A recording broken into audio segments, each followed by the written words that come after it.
Hello students, welcome back. जैसा कि आप जान रहे हैं, अभी जो चैप्टर हम लोगों का चल रहा है वो है linear differential equations with constant coefficients. और उसमें हम लोग पढ़ रहे हैं कि पर्टिकुलर इंटीग्रल कैसे डिटरमाइन किया जाता है। इसके अंतर्गत पिछले 3 लेक्चर्स में हम लोगों ने पढ़ा केस 1, केस 2 और केस 3। केस 4 भी हो गया है आपका उसके बाद, और आज पढ़ेंगे case number 5, how to evaluate PI. तो देखिए इसमें होगा केस 4 में कि to find P I when Q is of the form. अब क्यू किस फॉर्म का है, यहां पर देखेंगे क्यू है x इंटू वी। प्रॉब्लम तो आपको पता ही है स्टार्टिंग से कि जो हमारे पास प्रॉब्लम होती है उसमें F D Y equal to Q X के फॉर्म का होता है, क्यू एक्स, ठीक। और क्यू एक्स क्या है, कोई फंक्शन हो सकता है यहाँ पर जो कि इस समय एक्स वी के फॉर्म में है। तो देखिए इसकी प्रॉब्लम हम आपकी एक लिख देते हैं, जैसे कि D square 3d plus 2y equal to X into sine X हो जाए। अब जो ये साइन एक्स लिया गया है वो अकॉर्डिंग टू ये वी लिया गया। यहाँ पर साइन एक्स भी हो सकता है, cos x भी हो सकता है, e की पावर ax भी हो सकता है। तो कैसे डिटरमाइन करेंगे, जब हमारे पास x इंटू वी के फॉर्म का होगा, where v is function of x, then P I is evaluated by, इसका एक फार्मूला है P I is equal to 1 upon F D, X V equal to X into 1 upon F D. यानी ये जो लिखा है आपने, देखिए जैसे ये लिखा है यहाँ पी आई निकालने के लिए, तो क्या करेंगे 1 upon D square plus 3d plus 2 लिख दिया आपने, ये ठीक, ये हो गया आपका एफ डी, ये वाली बात हो गई। अब यहाँ पर लिखा आपने x into sine x, right. अब इसकी ओपनिंग कैसे करेंगे, इस फार्मूले को अप्लाई कैसे करेंगे हम लोग। तो देखिए इसको अप्लाई करने के लिए जैसा फार्मूला बताया गया है इसको लर्न करना होगा आपको कि x लिख लेंगे पहले और फिर 1 अपॉन एफ डी लिख लेंगे, यानी कि ये हो जाएगा D square plus 3d plus 2 हो गया आपका। फिर क्या करेंगे, फिर v यहाँ पर कितना है आपका साइन x, तो हम यहाँ पर आपका साइन x लिख लेंगे, राइट। इसके फार्मूला का एक पार्ट और है माइनस एफ डैश डी, यानी यहाँ जो एफ डी है उसका डेरिवेटिव राइट डाउन करेंगे। एफ डी कितना है, अगर आप यहाँ पर देखें एक बार, तो एफ डी आपका है F D is equal to ये डी स्क्वायर प्लस 3d, देखिए D square plus 3d plus 2। तो एफ डैश डी कितना हो जाएगा, यानी डी के रिस्पेक्ट में डिफरेंशिएशन। तो एफ डैश डी अगर निकाला जाएगा तो उसकी वैल्यू हो जाएगी आपके पास 2d प्लस 3, राइट। इसका डिफरेंशिएशन कर देंगे हम लोग 2d प्लस 3d। अब फार्मूले के मुताबिक एफ डैश डी रखना है, तो माइनस साइन जो फार्मूले में है वो लिखा, फिर आपने एक लाइन ड्रॉ करी, एफ डैश डी मतलब हो गया 2d प्लस 3, और डिनोमिनेटर में इसका होल स्क्वायर कर देंगे, किसका, ये जो एफ डी है आपका ये लिखा हुआ, ये चल रहा है जो आपका यहाँ पर, तो ये हो जाएगा D square plus 3d plus 2 का होल ऑफ स्क्वायर, और यहाँ पर आपके पास ये जो हमने एग्जाम्पल कंसीडर किया उसका साइन एक्स लिख दिया जाएगा। अब इसके बाद कैसे प्रोसीड करेंगे, जैसे कि आपको याद होगा आप करते थे जब केवल साइन एक्स होता था, साइन ए एक्स, जिसमें हम डी स्क्वायर को माइनस ए स्क्वायर से रिप्लेस करते थे, तो उस तरह से आगे प्रोसीड करेंगे। यहाँ पर -1 से रिप्लेस हो जाएगा D square replace by -1 square, क्योंकि यहाँ पर वैल्यू ए की 1 है, ठीक। अच्छा, इसी तरह से यहाँ रख देंगे। तो इस प्रॉब्लम को पूरा ना करते हुए ये आपके लिए एज ए होमवर्क हो जाए, हम आगे बढ़ते हैं और बताते हैं आपको कंप्लीट एग्जाम्पल एक जो सॉल्व पोजीशन में है इस समय, और वो है एग्जाम्पल नंबर 10। वही क्वेश्चन है, थोड़ा सा यहाँ 3d है और प्लस उसमें 2 कर दिया है, यहाँ पर -2d है, तो आप उस प्रॉब्लम को भी सॉल्व कर सकते हैं। तो D square minus 2d plus 1y equal to X sine X, तो सी एफ तो निकाल लेंगे आप, ये प्रॉब्लम है। अब देखिए पी आई लिखा 1 अपॉन एफ डी, ये एफ डी हो गया, और x साइन x लिखा एज पर फार्मूला। पीछे आपने देखा कि पहले x लिखेंगे, 1 अपॉन एफ डी लेंगे, फिर v ले लेंगे, ये पूरा राइटिंग कर दिया। माइनस यहाँ पर डेरिवेटिव लिखेंगे जो कि 2d माइनस 2 है। अब इसका डिफरेंशिएशन कितना होगा अगर आप निकालते हैं, तो डी स्क्वायर माइनस 2d है, तो डी स्क्वायर माइनस 2d, फिर से एक बार देख लें, अभी पीछे बता भी चुके हैं आपको, एफ डी की वैल्यू आपकी है डी स्क्वायर माइनस 2d, तो एफ डैश डी कितना हो जाएगा 2d माइनस 2। इसी डेरिवेटिव को यहाँ न्यूमरेटर में सब्सटीट्यूट करना है आफ्टर द माइनस साइन, ठीक। अब यहाँ डिनोमिनेटर में क्या होगा, एफ डी का होल स्क्वायर। तो जो आपका ये एफ डी दिया हुआ है, एफ डी तो है आपका 2d प्लस 1 यहाँ पर, right, D square 1 is 2d plus 1, और ये एफ डी आपने यहाँ पर इसको कॉपी कर दिया और होल स्क्वायर कर दिया और साइन एक्स लिख दिया, राइट। अब जैसा कि हमने बताया था कि यहाँ पर डी स्क्वायर का रिप्लेसमेंट होगा, तो यहाँ पर ए की वैल्यू कितनी है देखा जाए, ए की वैल्यू 1 है, तो आपने डी स्क्वायर को रिप्लेस किया -1 के स्क्वायर से, ठीक। ये देखिए डी स्क्वायर यहाँ रिप्लेस हो गया -1 का स्क्वायर, मीन्स -1 हो गया, और -2d प्लस 1 रहेगा। यानी ये प्रॉब्लम ऐसे सॉल्व हो रही है जैसे लास्ट केस में आपने पढ़ा है, केस 2 में पढ़ा हुआ है, ठीक। इसी तरीके से डी स्क्वायर यहाँ भी रिप्लेस हो जाएगा -1 से, और होल स्क्वायर भी मेंटेन रहेगा आपका। तो -1 और 1 ये कैंसिल हो जा रहा है, यहाँ पर भी ये कैंसिल हो जा रहा है आपका, ठीक। तो ये आपके पास, अच्छा एक बात यहाँ और ध्यान देना है, x को आप देख रहे होंगे पहले x इस पोजीशन पे था, यानी आप कह सकते हैं कि राइट पोजीशन पे था एफ डी के, बाद में इसकी पोजीशन लेफ्ट हो गई, ये वाली देख रहे हैं लेफ्ट में, यानी इसका रोल प्ले हो गया है। मीन्स क्या, इसका रोल प्ले हो गया, इसको यूज नहीं करना है फिर से आपको इस पार्ट में, ये फर्स्ट टर्म में केवल साइन एक्स को ही ऑपरेट करना होगा, ठीक। तो ये इसलिए x अपनी पोजीशन बनाए रखेगा, एक बार x इधर आ गया अब वही रहेगा, ठीक। फर्स्ट टर्म में x इधर आएगा। अब क्या करेंगे, 1/-2d है और ये x है, that's can be written x/2d with the minus sign, ठीक। लेकिन अभी x को हम कुछ करेंगे नहीं, केवल सब्स्टिट्यूट रखेंगे उसको। अब यहाँ 2d - 2 ये है ही, यहाँ सिंप्लीफाई किया तो ये देखिए 2 आपका जो है कॉमन हो जाएगा, d - 1, यहाँ पर आपके पास -2 का स्क्वायर 4 बन जाएगा, तो न्यूमिनेटर का 2 डिनोमिनेटर का 2 कैंसिल करेगा, डिनोमिनेटर में 2 रह जाएगा, और अपॉन में d स्क्वायर, तो ये लिखा हुआ d - 1/2d स्क्वायर। अब यहाँ पर जो आप देख रहे हैं, एक बार राइटिंग कर दूँ मैं, नेक्स्ट पेज में मिलेगा आपको -x/2, और ये जो साइन है और ये जो d दिख रहा है आपको, ये 1/d है, 1/d का मतलब होता है कि इंटीग्रेशन, और ये हो जाएगा आपका sin x dx, ठीक। अब यहाँ पर एक बात नोटिस करेंगे कि इस इंटीग्रल के साथ x नहीं लिया गया है, हमने पहले ही बताया कि x का रोल प्ले हो गया है फर्स्ट टाइम पे, तो इस बात को याद रखना होगा। यहाँ पर केवल 1/d ऑपरेट होगा, वो भी सेकंड जो फंक्शन होगा यानी sin x पे होगा। और यहाँ पर क्या होगा, यहाँ पर भी आप चाहे डिवाइड कर लें इसको, तो ये बन जाएगा आपका 1/2 और d/d स्क्वायर क्या हो जाएगा आपके पास, एक बार इंटीग्रल, और ये बन जाएगा आपके पास sin x dx, और ये प्लस हो जाएगा, और यहाँ 2 बार इंटीग्रल होगा आपका, क्योंकि आपके पास यहाँ पर d स्क्वायर है, तो चाहे तो डबल इंटीग्रल लगा दें या 1/d मेंटेन रखें और एक बार केवल इसको इंटीग्रेट कर दे, राइट।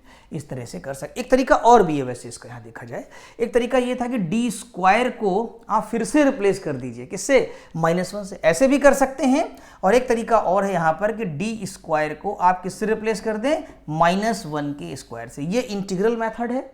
और अगर डी स्क्वायर को -1 के स्क्वायर से रिप्लेस करते हैं तो वो सब्स्टिट्यूशन हो जाएगा वहाँ पर। तो चलिए नेक्स्ट पेज में देखते हैं।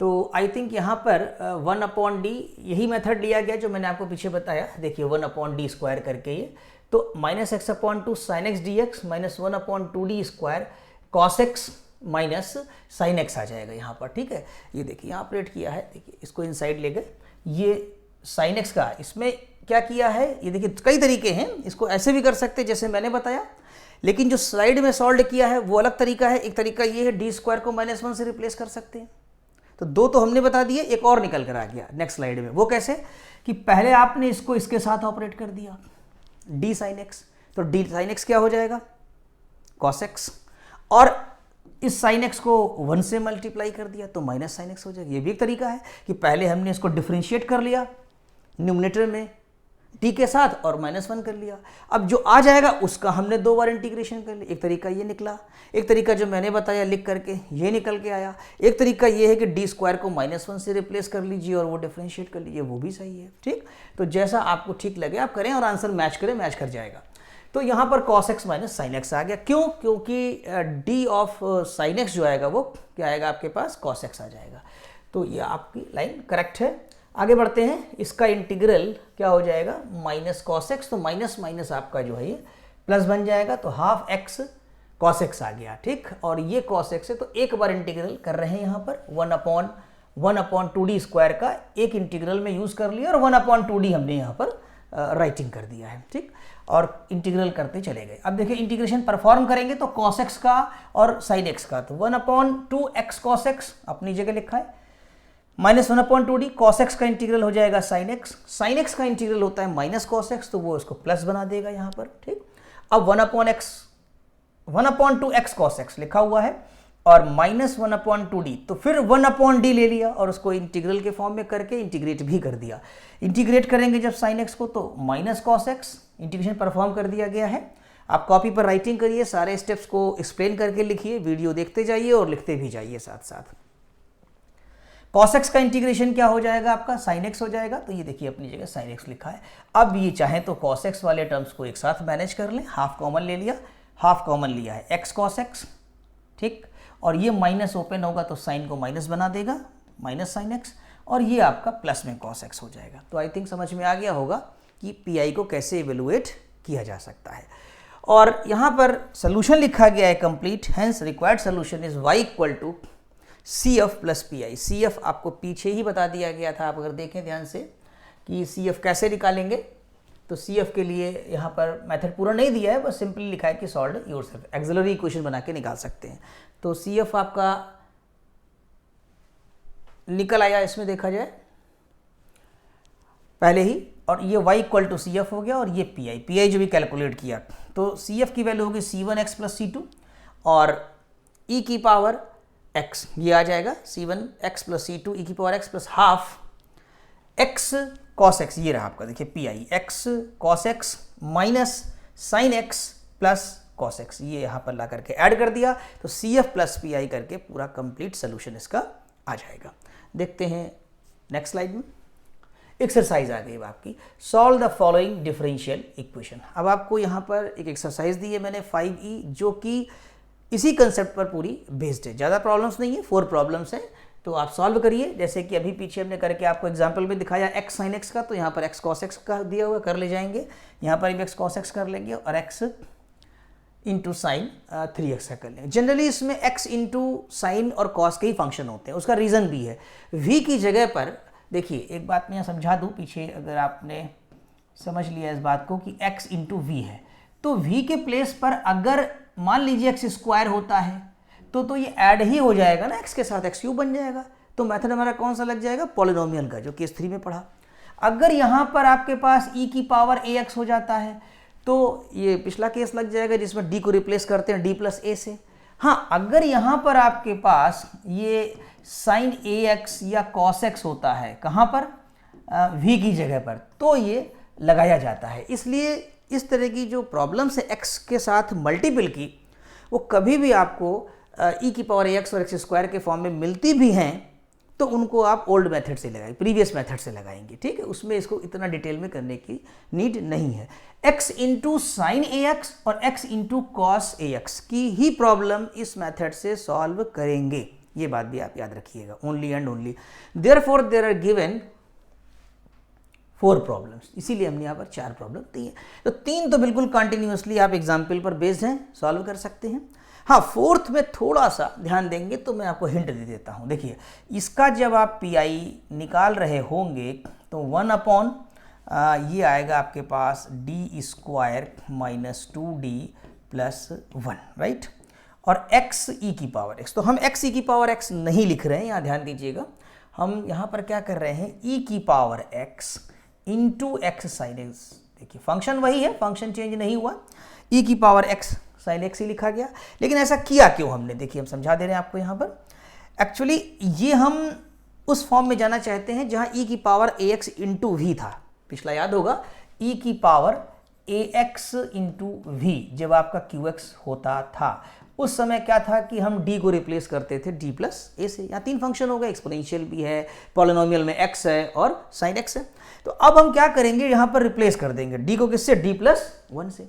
लेकिन प्रॉब्लम करते समय कुछ नोटिस करना चाहिए। क्या नोटिस करना चाहिए, कहीं परफेक्ट स्क्वायर तो नहीं बन रहा है, परफेक्ट क्यूब तो नहीं बन रहा है, ये सब। तो देखिए यहाँ पर शायद ये परफेक्ट स्क्वायर बन जा रहा है, d - 1 का होल ऑफ स्क्वायर, ठीक। तो ये बन गया 1/d - 1 होल ऑफ स्क्वायर और e की पावर x और x sin x, ठीक, ऐसा कर लिया। अब आप d को रिप्लेस कर दीजिए d+1 से, d को रिप्लेस करिए किससे, d+1 से, और e की पावर x का रोल प्ले हो जाएगा। तो अब जब d+1 रखेंगे तो एक 1 कैंसिल हो जाएगा, केवल d तो बचेगा फिर आपके पास, यानी ये हो जाएगा e की power x 1/d² x sin x, right. अब 1/d² का मतलब क्या है, 1/d² का मतलब है कि e की पावर x 1/d, और एक बार इंटीग्रल परफॉर्म करेंगे x sin x dx, right. I think समझ में आ रहा होगा। तो e की power x 1/d x sin x dx, इसको आप इंटीग्रेट कर लेंगे by parts, 12th class method, और फिर जो इंटीग्रेशन आएगा फिर 1/d लगा, फिर एक बार इंटीग्रेशन परफॉर्म करेंगे, और जब कर लेंगे तो आपका PI आ जाएगा। तो आई थिंक इसको आप कर पाएंगे, बहुत टफ नहीं है क्वेश्चंस, मैंने हिंट दे करके यहाँ छोड़ा है, 5 एक्सरसाइज है, आपको ये चारों क्वेश्चंस करने हैं, और अगर कोई प्रॉब्लम होती है तो नेक्स्ट लेक्चर में इनके सोल्यूशंस पे हम लोग डिस्कस करेंगे। पिछले वीडियो देखिए और उनका रिवीजन करते रहिए, और इस वीडियो को भी 1 से 2 बार देखिए कम से कम आप। Thank you so much.